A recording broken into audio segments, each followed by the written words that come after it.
Welcome back to the deep dive. I really hope you were sitting down for this one. Yeah, or maybe out on a long walk where you can just sort of let your mind wander. Right, because Uh, today we are opening a file that is, honestly, it is a little bit haunting. That is a very apt way to describe it. It's not a news report, it's not a scientific study, and it is definitely not some dry white paper on the state of the economy. It is something much more intimate. It's a mirror. It really is a reflection, and not just of one person, but of a very specific moment in our technological history. So we are looking at a document simply titled, "Should I Stop Making AI YouTube Videos?" Which right away. Yeah, and instantly you might think, oh, great, here we go. Another debate about whether AI is going to take our jobs or destroy art, or I don't know whether robots are going to take over the world. Right, the usual talking points. But hold on. Stop right there. Because this isn't that. This is something much more personal. It is a raw, unvarnished look into the mind of a specific creator who is having, for lack of a better term, a massive existential crisis about their hobby. It serves as a fascinating case study in what we might call the psychology of the modern creator. It confronts a very specific tension that I think a lot of people feel right now, even if they aren't using AI themselves. Yeah. It is the tension between the desire to use a controversial tool, in this case, AI, for personal intellectual growth, versus the crushing social pressure and moral baggage that comes with simply admitting you used that tool. It is about the noise of the internet versus the signal of your own thoughts. And the numbers here are what really grabbed me right out of the gate. The numbers are wild. Before we even get into the philosophy of it, let's set the scene with the data found in the source. Because this creator has made, wait for it, 3,000 videos in 3 years. That is just a staggering amount of output. Just do the math on that for a second. That is roughly 3 videos a day. Every single day. Every single day for 3 years straight. No weekends off, no holidays, just constant, relentless output. That is an industrial pace. That's a factory line. And here is the kicker. After 3,000 videos, after pouring thousands of hours into this project, they have 460 subscribers. Which immediately raises the massive question of why. Exactly. Why do it? If you were running a business and you sold 460 burgers in 3 years, you would close the shop. Right. If you were a musician and only 460 people listened after 3,000 songs, you would rethink your career. But this person keeps going. And deeper than that, the source text reveals this creator feels like they are on the front lines of a war. They describe getting hit by bullets. They are worried they might be suffering from what they call AI psychosis. Yeah. They aren't just bored. They are tormented. It is incredibly intense language for what is supposed to be just a hobby. So our mission today is to unpack this. We aren't just talking about the ethics of AI here. We are talking about the fear of the echo chamber, the definition of slop versus signal, and really how to maintain your sanity when your favorite hobby becomes a cultural battleground. And before we dive in, we should clarify the nature of the source material for you. This document reads like a comprehensive dialogue. It is a back and forth between the creator who is spiraling into these anxieties, voicing their deepest fears, and a second voice. A stabilizing voice. Yes, an external stabilizing perspective. It reads like a coach or a mentor, or perhaps just a wiser, more grounded version of themselves, providing a reality check. It is like watching someone wrestle with their own shadow in real time. So let's jump right into the first big question. Section 1. The motives. Why on earth would someone make 3,000 videos for an audience that could literally fit inside a small movie theater? To understand that, we have to look at the categorization of motives found in the text. The expert voice in the source breaks down the 3 categories of motivation. Okay. Number 1 is algorithmic growth. This is what we usually think of when we say YouTuber. Right. Chasing views, impressions, trying to go viral, monetization, sponsorship deals. Basically the grind. The please like and subscribe crowd. The people watching the analytics dashboard every 10 minutes, tweaking thumbnails just to get that click-through rate up by 0.5%. Precisely. That is the commercial model. Then there is number 2, which is cultural commentary. This is trying to responsibly shape the conversation around AI, acting as a pundit or a news anchor or an activist. So you want to influence how society sees the tool. Exactly. You want to be a voice in the town square. Okay, so that is the thought leader motive, trying to steer the ship of public opinion. Correct. But then there is number 3, and this is where our creator lives. Number 3 is the personal thinking tool. Personal thinking tool. I love that phrase. It feels so private. It feels almost counterintuitive to the entire platform of YouTube. It is private, yet performed in public. It is the idea of using content creation not to get famous, but to clarify your own philosophy. And the source material makes it totally clear. This creator completely rejects money. They explicitly say, I don't care about getting views in a sense where I want money. They reject fame. They explicitly say they don't care about status. They identify almost entirely with that third motive. They are essentially thinking out loud. They are. They are using the platform as a forcing function for their own cognition. But there is a really weird paradox here, right? Because they mention they actually hate being on camera. Yes, this is the narcissism paradox that the text identifies. Yeah. They hate being on camera, and they deeply hate hearing their own voice. Which seems like a pretty massive hurdle for a YouTuber. That is like a chef who hates touching food or a swimmer who hates getting wet. It does seem contradictory unless you reframe what they are actually doing. The source describes this fascinating concept of creative ergonomics. Creative ergonomics. Yeah, the creator uses AI voices to narrate their thoughts, not because they are lazy and not because they are trying to trick anyone into thinking it's a real person, but because they want to anonymize their ego. That is such a trippy concept, anonymizing the ego. Let's really unpack that, because I think that is a profound psychological insight for you listening at home. Think about it. When you hear your own voice on a recording, what happens? I cringe. Immediately. Exactly. I criticize the tone. I wonder why I sound so nasally. I wonder if I sounded uncertain. I basically stop listening to what I am saying and start judging how I am saying it. You get completely trapped in self-consciousness. You get trapped in the performance of the self. By using an AI voice to read their notes, the creator can distance themselves from the raw delivery. They stop hearing me and they start hearing the idea. Right. It allows them to analyze the content completely objectively. So it's like they are turning their own diary into a podcast so they can listen to it as a third party. They are externalizing their internal monologue so they can critique it like it belongs to a total stranger. Precisely. The source compares it to writing fiction to process the truth. Authors often write characters that represent parts of themselves so they could deal with those parts honestly, without the baggage of saying, hey, this is me. Yeah, that makes sense. This creator is doing the exact same thing with AI voices. It is a tool for dissociation, but in a productive, analytical way. Yeah. It is not about hiding. It is about seeing clearly. There is another layer to this motive, too, which I found really relatable. The encyclopedia problem. Right. The burden of the inert archive. The creator talks about having these vast collections of notes, world building, research these encyclopedias of their own mind, but they find them completely useless if they just sit there on a hard drive. This is a really common struggle for intellectuals and creatives. It is often called output block. You have all this internal chaos, these connecting dots in your brain folders full of text files, bookmarks you have never looked at again. We all have those bookmarks. Oh, absolutely. Okay. But unless they are externalized, unless they are turned into what the text calls artifacts, they just feel wasted. They feel like mental clutter. They feel like potential energy that never becomes kinetic. Exactly. So the video isn't really for the audience. The video is the artifact. Yeah. It is the proof that the thought actually happened. It is the fossil record of the creator's mind. Yes. It is about transformation. The goal, as described in the source, is to switch from being a passive consumer, someone who just doom scrolls and lets the algorithm wash over them, to a synthesizer. A synthesizer. I really like that title. It is someone who takes information, processes it, and structures it into something entirely new. The act of making the video is the thinking process. The video itself is just the exhaust fumes of the thinking engine. That is a great image. The video is just the exhaust. But here is where the darkness starts to creep in for this creator. Because if this was just someone knitting or painting watercolors or even just writing a personal blog, nobody would care. Right. But this creator is using AI.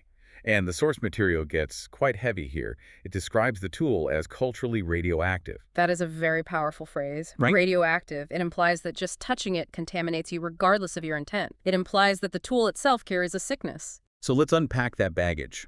The text lists the associations the public has with AI right now. Job theft, misinformation, art theft, tech bro delusion, doom. And my absolute favorite internet slang word of the year, slop. Slop is the perfect term for it. It is used for low-effort, mass-produced AI content designed entirely to game the algorithm. It is digital pollution. And this leads to a phenomenon the expert voice in the text calls category collapse. Category collapse. This feels like an absolutely critical concept for this deep dive. What exactly does that mean in this context? It means the internet and public discourse in general really lacks the nuance to separate different types of users. It just lumps everyone into one giant bucket. The human brain loves heuristics, it loves shortcuts. So on one hand, you have a massive corporation firing 50 artists to replace them with an image generator. Yeah. That is a macroeconomic, highly ethical issue. Right, that is the villain in the narrative. That is the bad guy. On the other hand, you have this creator sitting alone in their room using AI to organize their philosophy notes. They aren't making money, they aren't firing anyone, but because the tool is the same, the internet collapses them into the exact same moral category. So the person making a digital scrapbook is basically being judged for the crimes of the tech giant. Exactly. The nuance is entirely lost. The distinction between the system and the individual is erased, and the emotional toll of that is significant. The creator describes feeling like every single video upload is a thesis defense or a public trial. Imagine that. You were just trying to share a thought you had about philosophy or psychology, maybe thought about young or childhood memories of the future, and you feel like you have to stand in front of a judge and jury and prove you aren't a fundamentally bad person. The source mentions the creator feels they can't just exist as a flawed person. They feel forced to be a representative for the entire technology. If they make one single mistake or if the AI hallucinates one fact, it is not just a typo. It is seen as proof that the entire endeavor is evil or broken. It is an impossible standard to live up to. And this leads to the hypocrite fear, which I honestly found really sad. The creator's worried that if they defend their process, if they say, hey, this actually really helps me think, they sound like they aren't listening to the valid criticism.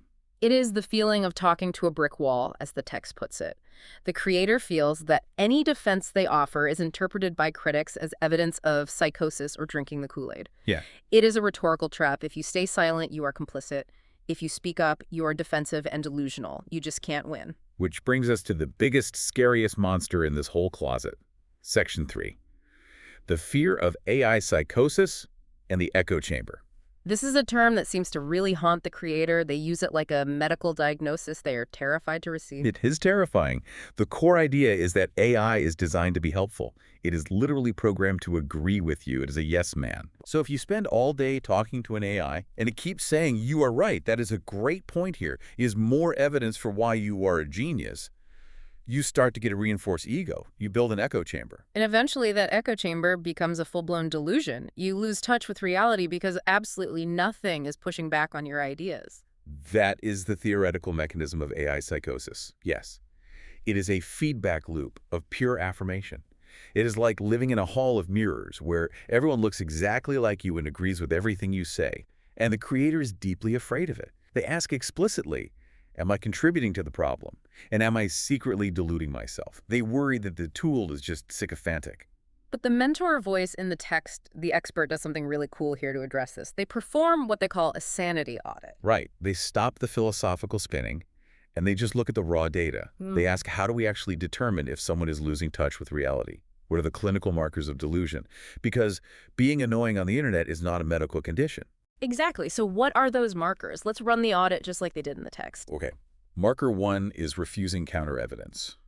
If I show you the sky is blue and you insist it is green, that is a marker. Right. Marker 2 is escalating grandiosity, thinking you were a messiah or the chosen one. Marker 3 is isolation from real people. And marker 4 is paranoia. Okay, so the expert looks at the creator's actual life and checks the boxes. Yeah. They ask, are you sleeping? The creator says yes. Are you functioning and working? Yes. Are you socially connected? Yes. They mention engaging with real people offline. Are you raising your child? Yes. And then the big one, do you question yourself? That is the absolute key here. The creator is constantly questioning themselves. They are obsessed with whether they are wrong. The text makes a profound point here. The very fact that the creator is worried about being delusional is the strongest possible evidence that they are not delusional. Because a truly delusional person doesn't wonder if they are crazy. They are completely convinced they are the only sane one left in the world. Precisely. True delusion actively resists self-doubt. It defends certainty at all costs. A delusional person thinks they have all the answers. This creator is practically swimming in self-doubt. That is not psychosis. That is conscientiousness. It is hypervigilance. They are so afraid of being wrong that they are analyzing their own sanity on a daily basis. There is a metaphor in the text that I think sums this up perfectly for you listening. the chef's knife. Yes. This is the creator's own defense, and honestly, it is a very solid one. The creator compares AI to a chef's knife. Yeah. Can it cut you? Absolutely. Can it be used as a weapon? Yes. Is it dangerous? In the wrong hands? 100%. But the creator's argument is if we just stop the noise and look at what I'm actually doing, I am just cooking. I love that. I am just cooking. It neatly distinguishes between macro risk, which is the factory producing unsafe knives, or the systemic issues of the whole tech industry, and micro responsibility, which is simply making dinner in your own kitchen. The creator is arguing that they shouldn't be judged for the macro risks when they're just engaging in micro responsibility. It is like yelling at someone for driving a car to the grocery store because the global oil industry has massive problems. Yes, the problems exist, but this specific person is just getting milk. They aren't the CEO of Exxon. Exactly. But despite that totally sound logic, the emotional weight is still there for them. The logic holds up, but the feeling of guilt completely persists. And this brings us to section 4 of our deep dive, the toll of public creativity. Because even if they're just cooking, it feels to them like they're cooking in an active war zone. The creator uses the metaphor of being on the front lines. Front lines, getting hit by bullets, seeing both sides. This language is so violent for a YouTube hobby. Why does it feel like a literal war to them? That is a crucial psychological insight from the text. The creator has subconsciously framed their entire hobby as ideological combat. They aren't just making videos anymore. They feel they are defending a worldview against a blizzard of noise. And when you frame your activity as a battle, your nervous system responds as if you were under actual physical attack. Your cortisol spikes. You brace for impact every single time you open a notification on your phone. And they talk about wanting critique. They want to be challenged. They use the phrase iron sharpening iron. They want someone to come in and say, hey, your argument here is really weak, so they can fix it and get stronger. But what they're getting isn't iron. No. They say it feels like iron scraping against styrofoam. That is such a visceral image. It makes my teeth hurt just thinking about that sound. It captures the frustration perfectly, though. You want iron, hard, constructive, solid critique that makes your mind sharper. But instead, you get styrofoam. It's just noise, hot takes, people who haven't even read the material novices who are totally uncoachable. Right. It is friction, but it is useless friction. It is just screeching. It doesn't sharpen the blade at all. It just dulls the edge. And yet the creator is terrified to disengage. They worry that if they turn off comments or just ignore the styrofoam, they will look closed-minded to the world. This is the classic trap of the high conscientious person. They feel a deep moral duty to be open to absolutely everything. They feel that if they ignore even one single critic, they are failing their intellectual duty. But the expert voice reminds them of a hard truth. You are responsible for being open, but you are not responsible for being endlessly available to noise. That is the bumper sticker right there. Openness does not require infinite availability. It is a boundary issue, pure and simple. Okay. Disengaging from a bad faith argument isn't arrogance. It is resource management. You only have so much cognitive energy in a day. If you spend it all fighting with styrofoam, you have absolutely nothing left to cook with. There's also this weird paradox of credibility the creator mentions.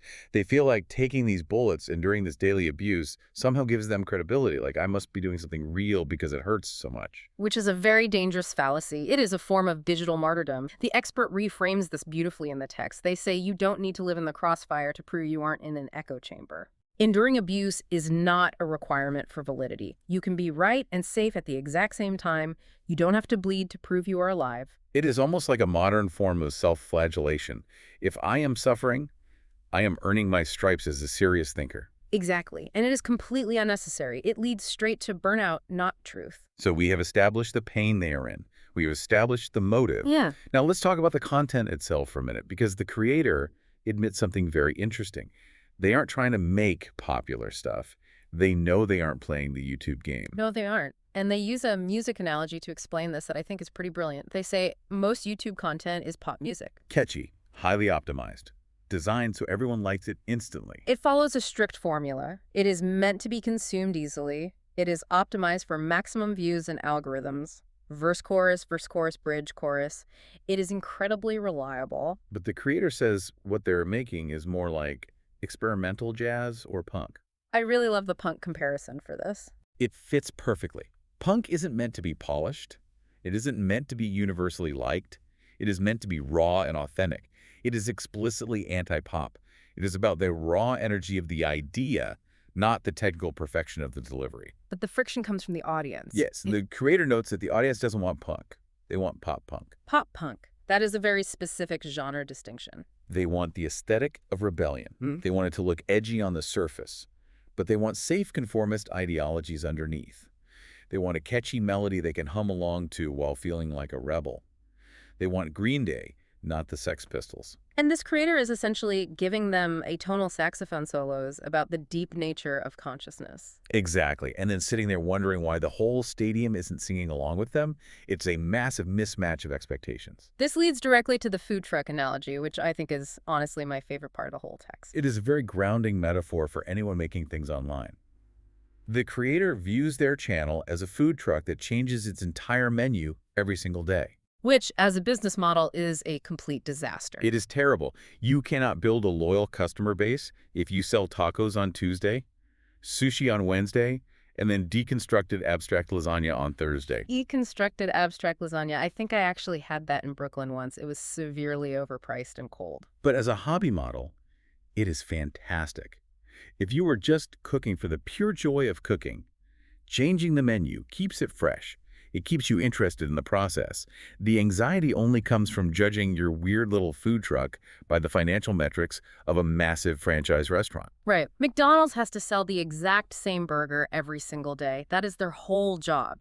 Consistency is the actual product they sell. The food truck guy does whatever he wants.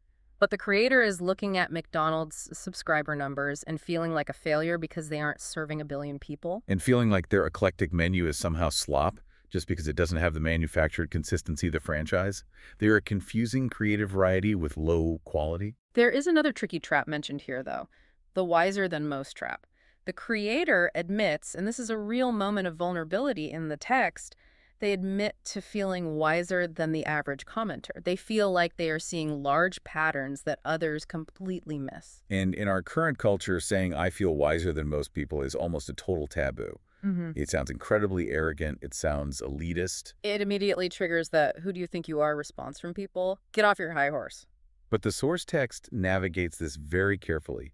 It warns against a concept called self-eroding humility. What exactly is self-eroding humility? It is damaging your own confidence just to avoid looking arrogant to others.